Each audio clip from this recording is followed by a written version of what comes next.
मेरी आशा है कि ये पहला नहीं होगा और इससे दूसरे राजनीतिक दलों पर भी दबाव होगा कि महिलाओं को और राजनीति में महिला की भागीदारी को एकदम सीरियसली लिया जाए।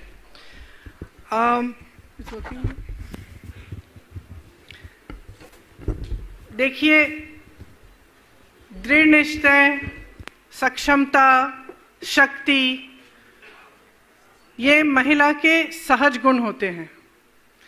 इसके साथ साथ करुणा, दया, आशा, साहस, ये सब महिलाएं उनका गुण होता है।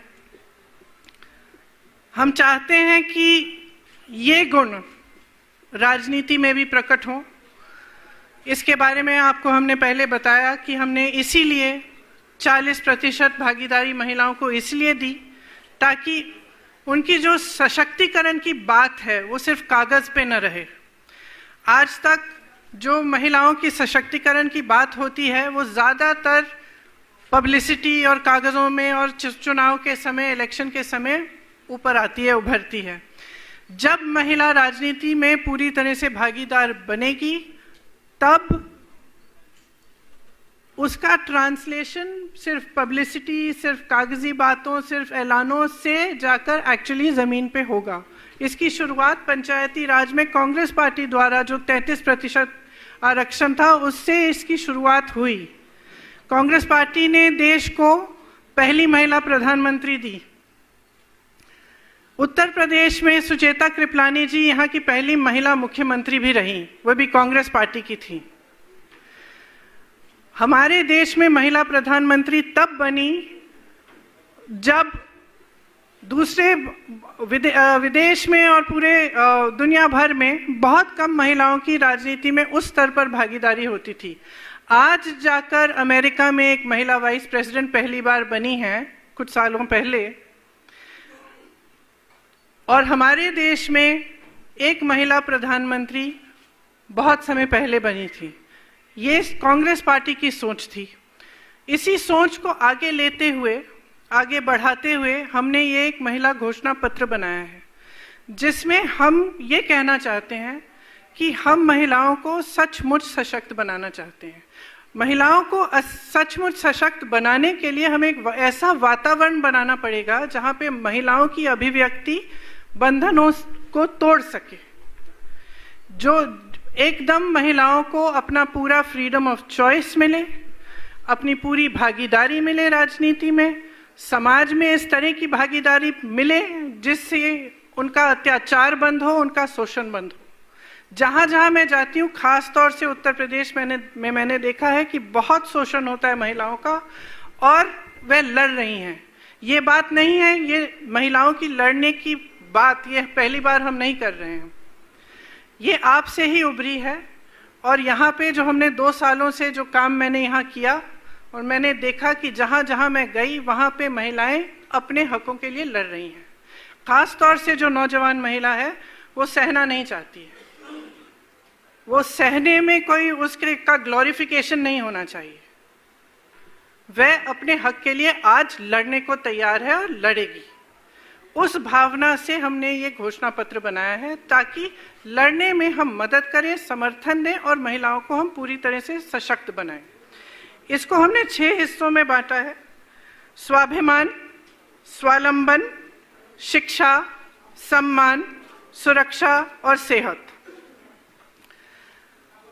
देखिए, स्वाभिमान की सबसे बड़ी बात यह है कि राजनीति में जो 40% हम हिस्सेदारी से हम शुरू कर रहे हैं टिकटों में, हम चाहते हैं कि इसको हम आगे बढ़ा के एक दिन ये 50% बने। ये जो हिस्सेदारी है, इससे जो इम्बैलेंस है राजनीति में महिलाओं का, उसको हम ठीक करने की कोशिश करना चाहते हैं। संसद और विधानसभाओं में महिलाओं का प्रतिनिधित्व आज 14% से कम है। जब 40% महिलाएं टिकट लेंगी और चुनाव लड़ेंगी, आशा है कि ये बढ़ेगा, विधानसभा में बढ़ेगा और उसके बाद जब लोकसभा का चुनाव आएगा तो आशा है कि और भी बढ़ेगा। स्वावलंबन में हमने महिलाओं के लिए बहुत सारी घोषणाएं की हैं। आपको शायद मालूम होगा कि उत्तर प्रदेश में कामकाजी महिलाओं की भागीदारी अब 9.4% है, 9.4%।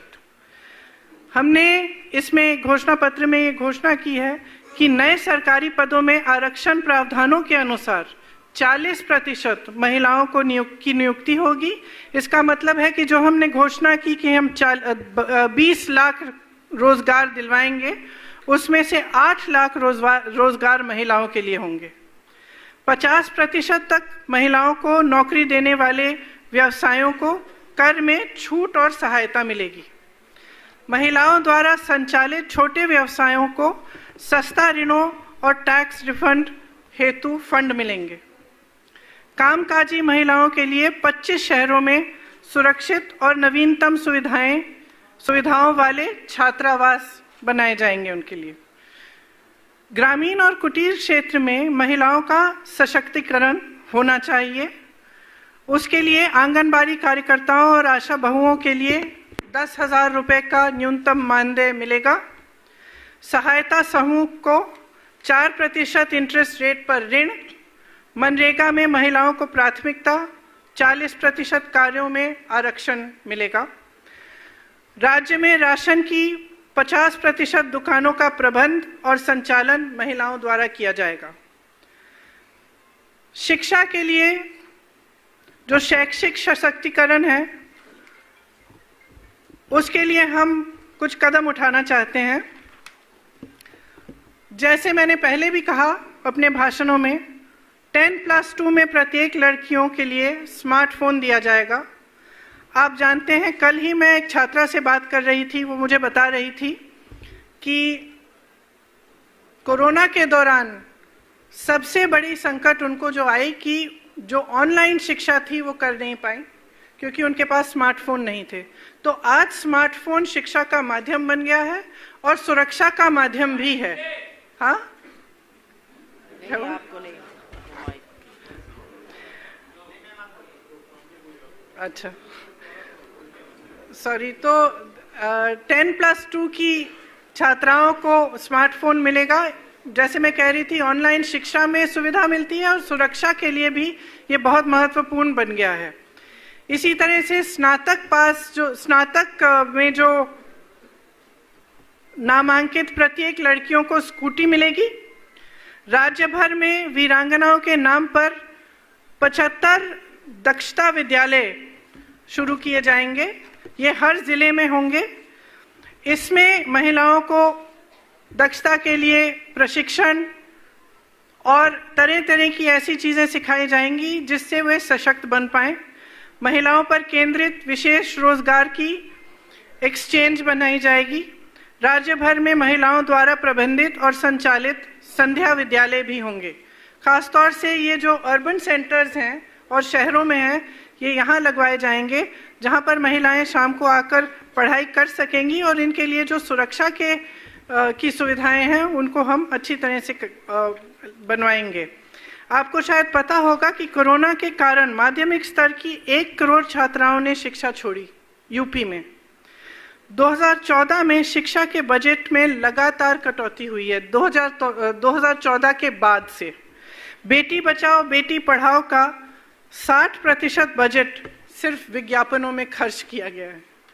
इसीलिए मैं कहती हूँ कि महिलाओं के सशक्तिकरण की बात जो है सिर्फ विज्ञापनों में रह चुकी है और महिलाओं को जिस तरह से भागीदार बनाना चाहिए उस तरह से बनाने की कोशिश भी नहीं रही है।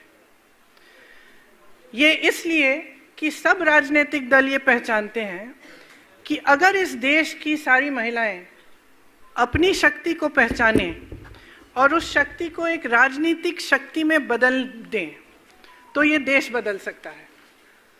तो ये जो जातिवाद, सांप्रदायिक जो राजनीति है, ये खत्म हो सकती है। तो मैं आग्रह करना चाहती हूँ सारी महिलाओं से, अपनी सारी बहनों से, कि एक बहुत बड़ा मौका है। आपको अपनी शक्ति को पहचानना है और उसको इस्तेमाल करना है। विकास की राजनीति को लाइए इस देश में और खास तौर से उत्तर प्रदेश में। इसके साथ साथ आगे बढ़ते हुए घरेलू क्षेत्र में मान्यता और सशक्तिकरण के लिए आप सब जानते होंगे, एनएसएस रिपोर्ट में ये आया है कि भारतीय महिलाएं अवैतनिक घरेलू कामों में 5 घंटे हर रोज कम से कम काम करती हैं, और इसके साथ साथ भारतीय पुरुष अवैतनिक घरेलू कामों में सिर्फ 1.5 घंटा प्रतिदिन करते हैं। तो ये बहुत इम्बैलेंस है, समाज में भी है। राज्य भर में सरकारी बसों में महिलाओं के लिए हम मुफ्त यात्रा दिलवाना चाहते हैं। महिलाओं को हर साल 3 गैस सिलेंडर मुफ्त मिलेंगे। प्रत्येक बुजुर्ग महिला और विधवा को 1000 रुपए का मासिक पेंशन मिलेगा। प्रत्येक ग्राम पंचायत में महिला चौपाल का निर्माण किया जाएगा और गरीब परिवारों को मुफ्त इंटरनेट दिया जाएगा। महिलाओं के लिए निजी क्षेत्र या अंतर्राष्ट्रीय विद्यालयों के साथ साझेदारी में 10 विश्व स्तरीय आवासीय खेल अकादमी महिलाओं के लिए हम बनवाएंगे। परिवार में पैदा होने वाली प्रत्येक बालिका के लिए एक एफडी सावधि जमा बनवाई जाएगी। घरेलू हिंसा और नशे से निपटने के लिए प्रशिक्षित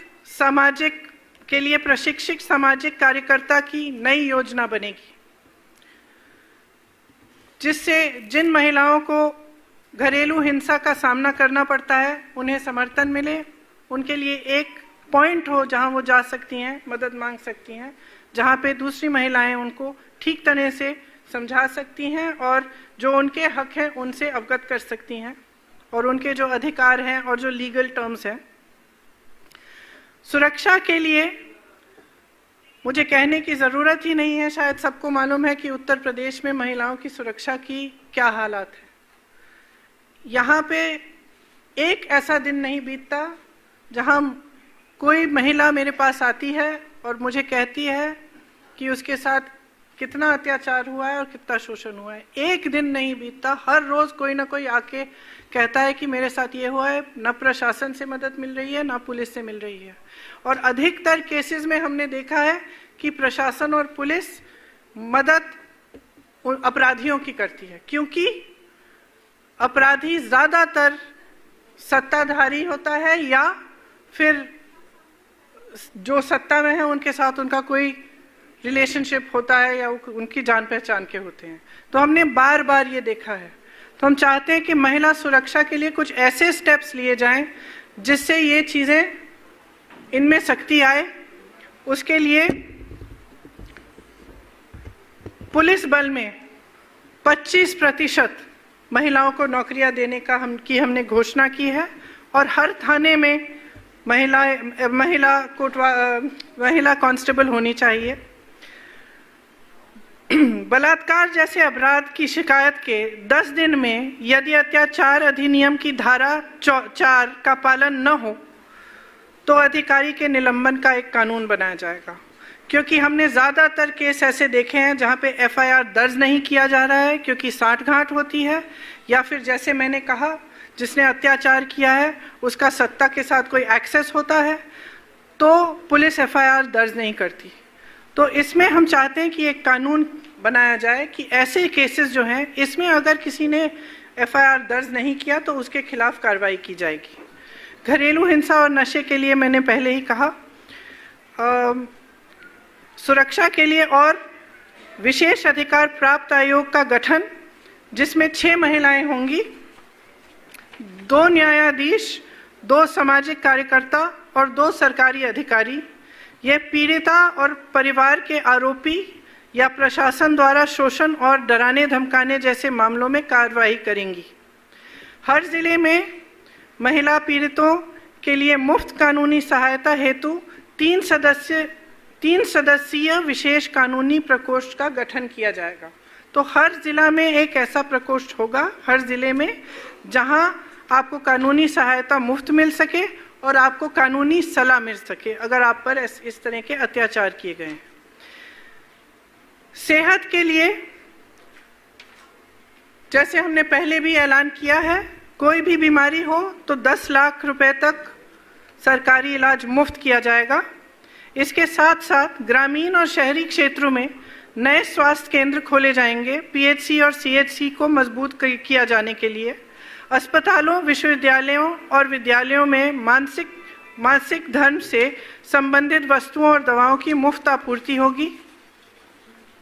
महिलाओं को स्वास्थ्य संबंधी चिकित्सा के लिए प्रत्येक पीएचसी में एक अलग महिलाओं द्वारा संचालित स्वास्थ्य शक्ति केंद्र दिया जाएगा, बनाया जाएगा खास महिलाओं के लिए, जहां पे सिर्फ महिला उसको संचालित करेंगी और वहां महिला डॉक्टर भी उपयुक्त होंगी, उपलब्ध होंगी।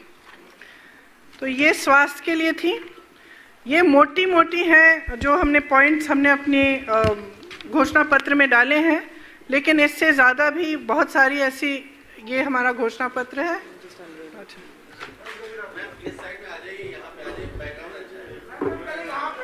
यहाँ की वहाँ